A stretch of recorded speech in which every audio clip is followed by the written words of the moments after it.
Bonjour à vous, nation, bonjour à vous, Église du Seigneur répandue aux quatre coins du monde.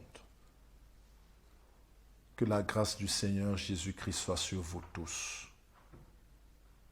Merci au Seigneur qui nous accorde encore ce moment privilégié où nous venons à l'écoute de sa parole. Car c'est dans l'écoute de sa parole que nous obtenons la foi. Et nous savons, tel qu'il est écrit dans Hébreux 11 au verset 6, « Sans la foi, nul ne peut lui être agréable. » Soyons donc joyeux pour ce moment. Ok, nous allons donc ouvrir nos Bibles et nous allons lire dans 1 Samuel 30, les versets 6 à 20. Je n'aurai pas le temps de lire tous ces passages ici. Et nous allons aussi lire dans l'évangile de Luc, au chapitre 4, les versets 16 à 21. Et là, je vais lire au nom de Jésus-Christ. Il se rendit à Nazareth où il avait été élevé et selon sa coutume, il entra dans la synagogue le jour du sabbat. Il se leva pour faire la lecture. Et on lui remit le livre du prophète Ésaïe. L'ayant déroulé, il trouva l'endroit où il était écrit « L'Esprit du Seigneur est sur moi, parce qu'il m'a oint pour annoncer une bonne nouvelle aux pauvres et m'a envoyé pour guérir ceux qui ont le cœur brisé, pour proclamer aux captifs la délivrance et aux aveugles le recouvrement de la vue, pour renvoyer libres les opprimés, pour publier une année de grâce du Seigneur. » Ensuite, il roula le livre, le remit au serviteur et s'assit. Tous ceux qui se trouvaient dans la synagogue avaient les regards fixés sur lui. Alors il commença à leur dire, « Aujourd'hui, cette parole de l'Écriture que vous venez d'entendre est accomplie. » Amen. Et dans 1 Samuel 30, les versets 6 à 20, je ne lirai pas tout, comme je l'ai dit, je vais lire quelques versets. David fut dans une grande angoisse quand le peuple parlait de le lapider, parce que tous avaient de l'amertume dans l'âme, chacun à cause de ses fils et de ses filles. Mais David reprit courage en s'appuyant sur l'Éternel son Dieu. Il dit au sacrificateur Abiathar, fils d'Achimélec, « Apporte-moi donc l'éphod. » Abiathar apporta l'éphod à David. Et David consulta l'Éternel en disant, « Poursuivrai-je cette troupe, l'atteindrai-je » L'Éternel lui répondit, « Poursuis, car tu atteindras et tu délivreras. » Et David se mit en marche. Là, nous sommes au verset 10. Et au verset 20, David ramena tout. Et David prit tout le menu et le gros bétail. Et ceux qui conduisaient ce troupeau et marchaient à sa tête disaient, « C'est ici le butin de David. » Nous allons partager un thème. Poursuis, car tu atteindras et tu délivreras. Poursuis, car tu atteindras et tu délivreras. Après la lecture de Jésus-Christ dans la synagogue le jour du sabbat, il a lu dans le prophète Ésaïe, sa lecture a été tirée d'Ésaïe au chapitre 61, les 3 premiers versets. À la fin, Jésus va dire, « L'écriture que vous venez d'entendre est accomplie. » Elle ne sera pas accomplie. Elle s'est déjà accomplie. Elle est en train de s'accomplir au moment où je vous parle. Et elle continuera à s'accomplir. Alléluia. Souvenez-vous, dans l'évangile de Matthieu, heureux les affligés quand ils seront consolés. Heureux les affligés quand ils seront consolés. Nous voyons ici avec l'histoire de David que l'angoisse arrive subitement, même lorsqu'on est pleinement dans la joie. David venait de faire une razzia, ils sont rentrés les mains pleines. Alléluia. Ils étaient arrivés dans leur camp, avaient plein de richesses, ils étaient dans la joie et arrivés dans leur camp, ils ont trouvé que tout avait été détruit, tout était brûlé. Leurs femmes, leurs enfants, leurs biens, tout avait été enlevé. Et le peuple qui rentra avec David à sa tête et chantait, est subitement tombé dans les pleurs à cause de la désolation qu'ils étaient en train de voir. Et la Bible nous dit que David fut dans une grande angoisse. Non seulement il avait tout perdu, mais en plus le peuple parlait de faire quoi? De le lapider. Alléluia. Il est difficile d'être un leader. Il est difficile d'être un leader. Alléluia. David fut dans une grande angoisse. Alléluia. Vous pourrez lire dans Samuel 28, les versets 15 à 18. Il était dans une grande détresse du fait que ses ennemis étaient au-dessus de lui. Ses ennemis l'opprimaient. Quand vous lisez dans Samuel 28, les versets 15 à 18, il était sans aucune force. Chers frères et sœurs dans le Seigneur, on se rappelle aussi de Jacob, dans Genèse 32, verset 7, lorsqu'il rentrait avec ses épouses et tous ses biens. La Bible nous dit que Jacob fut très effrayé et saisi d'angoisse. Alléluia. Mais nous devons savoir une chose, c'est que notre Dieu que nous servons est le Dieu qui nous exauce, même dans le jour de la détresse. La détresse arrive et elle continuera d'arriver certainement.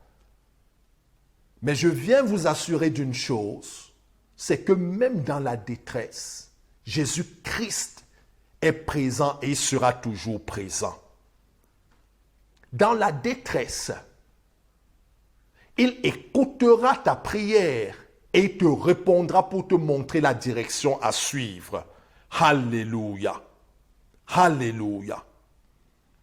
Quand nous lisons dans le psaume 25, les versets 16 à 19, ici, nous voyons ce qui est dit. Je vais lire le psaume 25. Cette fois, je vais lire pour que nous soyons bien connectés. Psaume 25, les versets 16 à 19. Regarde-moi et aie pitié de moi, car je suis abandonné et malheureux. Les angoisses de mon cœur augmentent. Tire-moi de ma détresse. Vois ma misère et ma peine et pardonne tous mes péchés.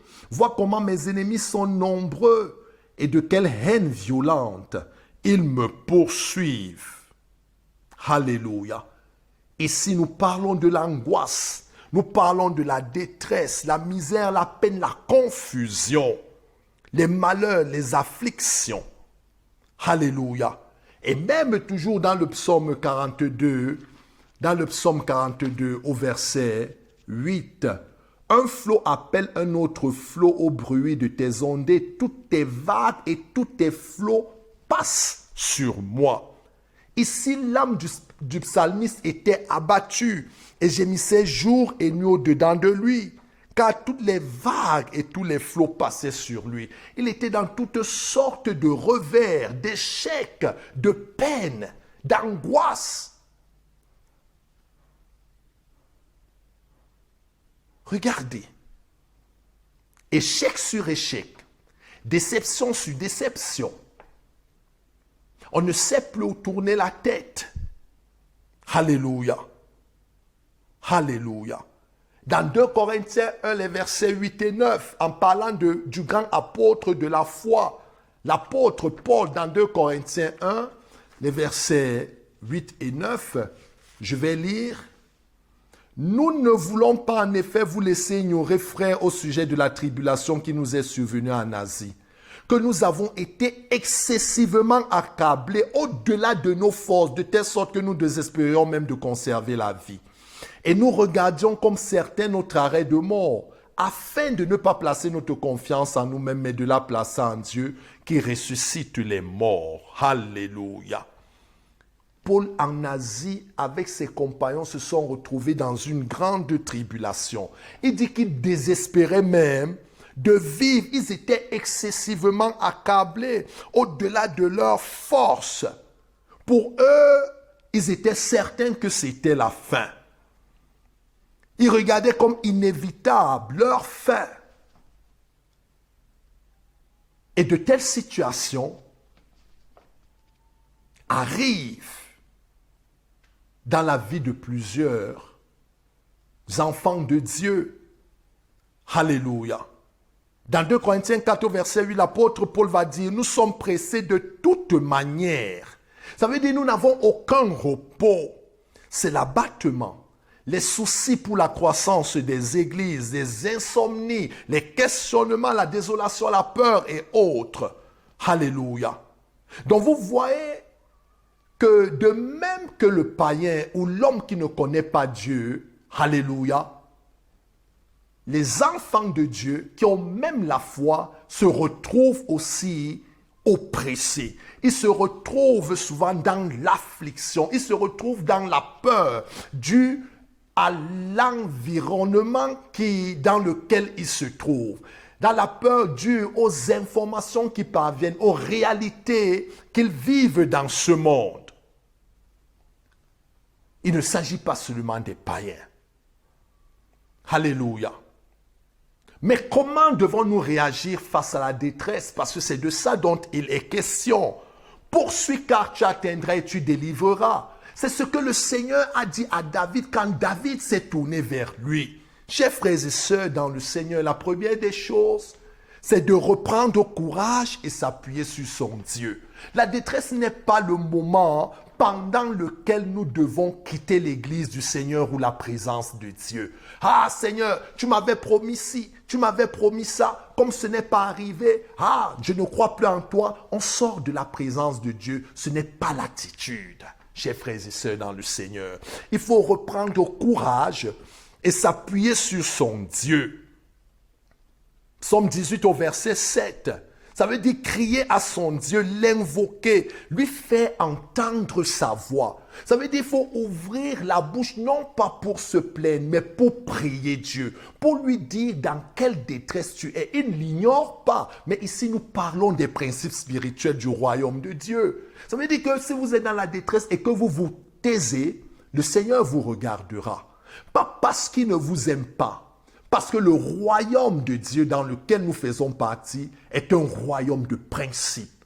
La Bible nous dit dans Jacques 1,17, il est le même, il ne change pas, il ne connaît pas d'ombre de variation. Ça veut dire que Dieu lui-même ne peut pas surseoir à sa parole, il ne peut pas aller en l'encontre de sa parole. C'est pourquoi nous devons faire attention, nous devons agir avec sagesse, nous devons appliquer les principes spirituels. Et dans ce monde où nous vivons aujourd'hui, nous en avons besoin.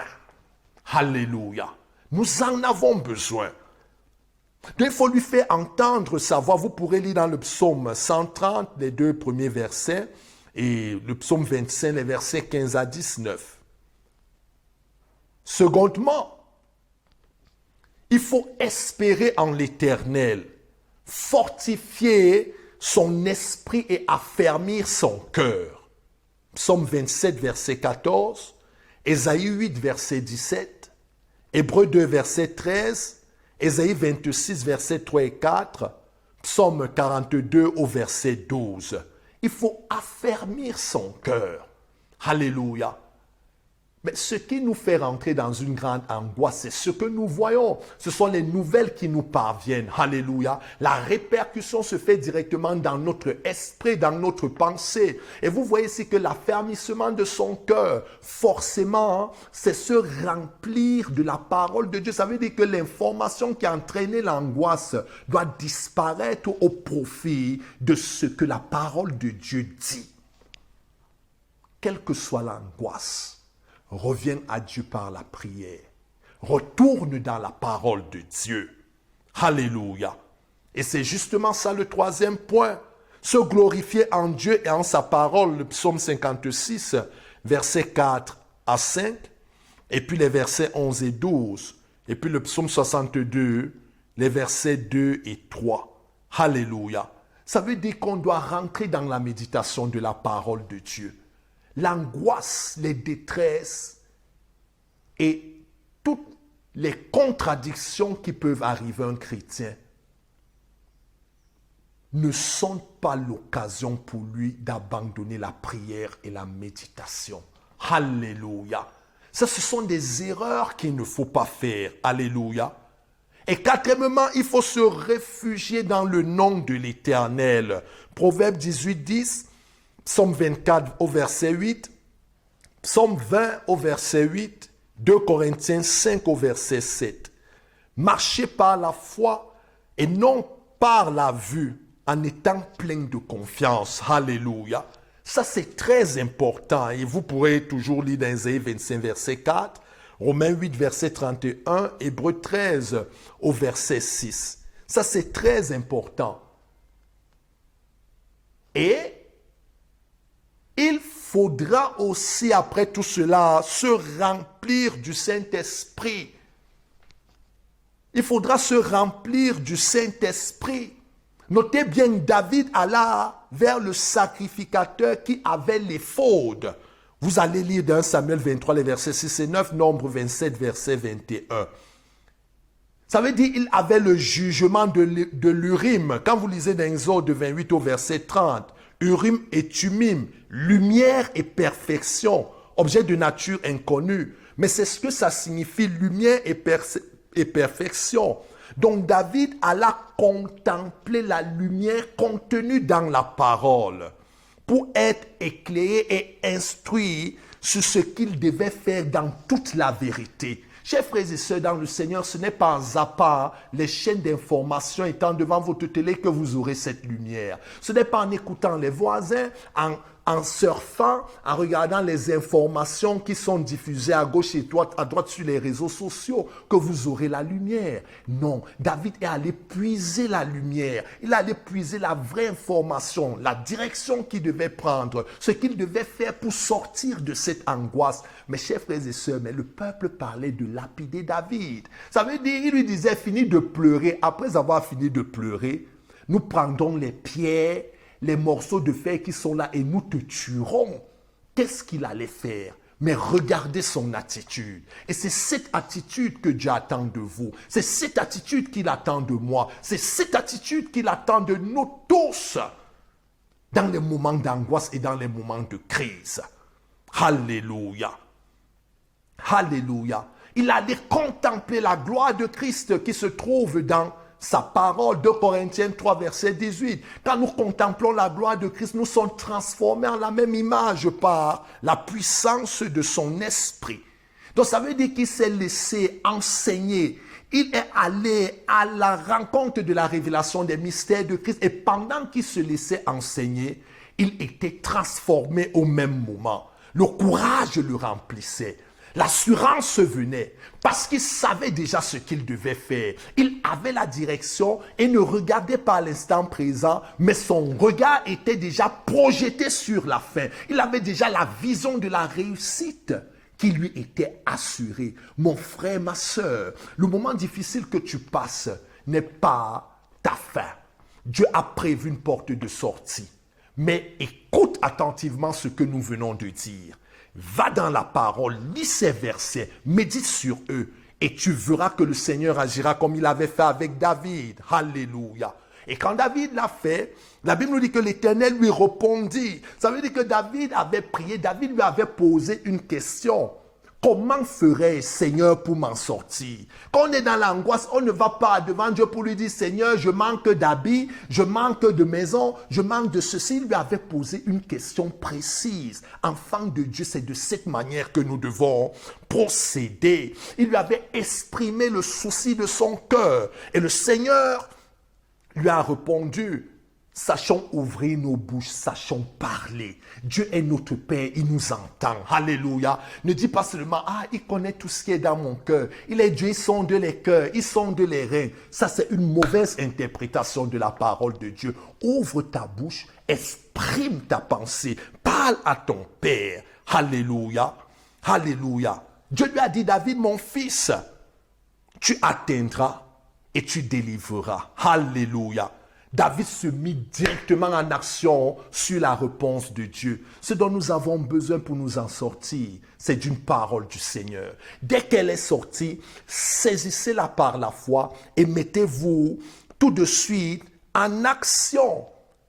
Et vous allez voir en lisant ce texte que plusieurs sont restés parce qu'ils étaient fatigués. Ils étaient fatigués pourquoi? Parce qu'ils n'avaient pas reçu la révélation. Ils n'avaient pas reçu la lumière. Mon frère, ma soeur, le monde est en crise. Satan est descendu dans ce monde animé d'une grande colère. Si tu veux être debout, si tu voudrais avancer sans te fatiguer, tu as besoin, comme David, de rentrer pour consulter l'Urim et le Thummim, lumière et perfection. Tu as besoin de la révélation de la parole de Dieu. C'est elle qui te donnera cette force. Tu marcheras sans jamais te fatiguer. Alors que les jeunes se fatiguent, les vieillards, les grands athlètes, toi tu prendras toujours l'envol comme un aigle. Alléluia. Et David se met en action dans l'obéissance, la foi. Alléluia. Il ne se mit pas en action selon son bon vouloir. Et ça, c'est important. Il se mit en action sur l'écoute de la parole de Dieu